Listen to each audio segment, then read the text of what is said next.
What's going on, all you awesome people? I'm Matt. And I'm Vanessa. And today we're going to be talking about Thor Ragnarok. And yes, I know I'm rocking the Batman gear. We're talking about Thor, we're talking about Marvel, but I can't help it, and we'll just have to accept it and move forward. Anyways, Thor Ragnarok stars Chris Hemsworth, Tom Hiddleston, Cate Blanchett, Anthony Hopkins, Mark Ruffalo, Tessa Thompson, Jeff Goldblum, and Carl Urban. Oh my goodness. Everybody. Finding himself on the other side of the universe, it's up to Thor to stop Ragnarok and save his homeworld of Asgard. Standing in his way is Hela, the goddess of death, who also has a secret link to Thor himself, but Thor is not on his own, teaming up with the Hulk, a Valkyrie with a score to settle, and his treacherous brother Loki. It's a battle against the clock to save the day and prevent Ragnarok. Now, we're going to kind of break this down a little bit. We're going to start off with what we really liked about this movie, and then get into what we didn't like. So right out of the gate, I'm sure all of you guys know from other reviews and even the trailers, this movie is hilarious. It's so funny. It's so entertaining. There's really not a dull moment at all. You just go from start to finish. You're just laughing. And I don't feel like I've laughed this hard or this much in a movie since Lego Batman. Yeah, I would actually have to agree. Yeah. And I think it's possibly the funniest Marvel movie to date. Yeah, including the Guardian movies. Yeah, those are like kind of meant to be a little bit more humorous. Yeah, this one just had me rolling. So yeah, I'm sure you already knew that. Also, outstanding cast. I know I listed off all those names. So many great people. So many good people in this movie. Kudos to nabbing Jeff Goldblum. He feels right at home in this film. He is Jeff Goldblum. I feel like they casted him to be just himself. Be you, Jeff. Hey, just be you. Just be Jeff. Your motivation, you're you. Just go with it.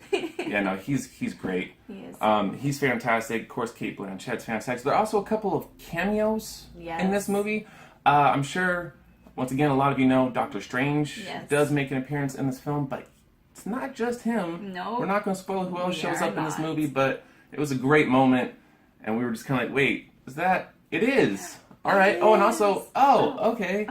Yeah, so some great cameos in this film. Also, I love the fantasy element. You mentioned Guardians of the Galaxy. I really enjoy that movie. I love just how we get a glimpse of other worlds, and it's a lot of vibrant colors. It does feel like Guardians of the Galaxy plus the added humor element. Yes. I don't know, I just love the way that this movie looks. It does. It looks fantastic. It looks so great. And of course, Asgard has always looked good, in our opinion. It just, the Bifrost is amazing. The city itself is fantastic. Everything looks stunning. And this movie doesn't step away from that. Trying to even throw in like a retro feel, more color, in my opinion, was thrown into this movie, which I appreciated. And of course, the special effects are great. I also love the fact that we get Thor, God of Thunder. God of Thunder, not God of Hammer. Just kidding. Yeah. But no, there are some great moments with him and his lightning. I don't know. They show a little bit of that in the trailer, but in the film it looks great. And also, I do like the fact that it's not just comedy. A lot of the reviews are like, oh, it's so funny. Oh, Thor, he's not just being the straightforward, very serious guy. It's just so funny. There's some heart in this movie as well. Some great emotional moments. There is. And I like the Colosseum play, the gladiators, the fighting in the arena. I like that. And I like the play on the mythology because, Thor is the god of thunder. That is mythology there. But so I kind of like that, and what they did in the Colosseum was they kind of reenacted some of these myths in general. Yeah. So I like that. And that was great. Yeah, and I also, with the emotional moments, just getting back to that real quick, I like the fact that in a way it keeps the film grounded. I mean, I know it's fantasy and stuff, but it reminds us of who these characters are and what's really at stake. Yes. And it gives the film a bigger scope, because this isn't, I don't want this to sound bad, but maybe with some of the Marvel movies, it's kind of smaller in scale, or maybe kind of like a throwaway film. Yes. This one, there's a lot going on. Yes. And once again, there is a lot at stake in this film, and stuff does happen. And like you pointed out, there's not a dull moment in this film. It just moves. It just moves. It just continually. Yeah, and it's 2 hours and 10 minutes long, but it doesn't feel like it. Oh, you don't feel that time at all. The pacing is great. I think they add just enough humor.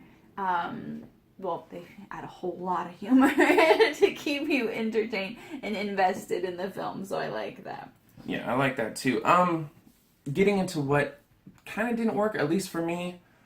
I love Cate Blanchett. She's a fantastic actress, but to me, this is not one of the more memorable villains. Villains. Not memorable performances, but villains. Yeah, because she is great in the film. Good. I mean, she's great in everything she does, and it's not a knock against her. It's just in the scope of all the villains we've seen in the Marvel Cinematic Universe, she's not going to stick in my head. Not as much as some of the others. And I think that kind of goes with the whole pacing and maybe the overall humor part of this movie is they didn't really focus a whole lot of attention on Cate Blanchett's character. Yeah, there's so much going on. There's so much going on, and maybe they don't put a whole lot of emphasis on who she is and just how dark and menacing she can be. I mean, she is the goddess of death. Yeah, well, and you do get a sense of that too. You do. Yeah, she does have her moments. But she could have been. I mean, if this was maybe a darker Thor, she would have been a way better villain. Maybe. In my opinion. Yeah, possibly. The other thing for me, Karl Urban's character felt a little bit out of place.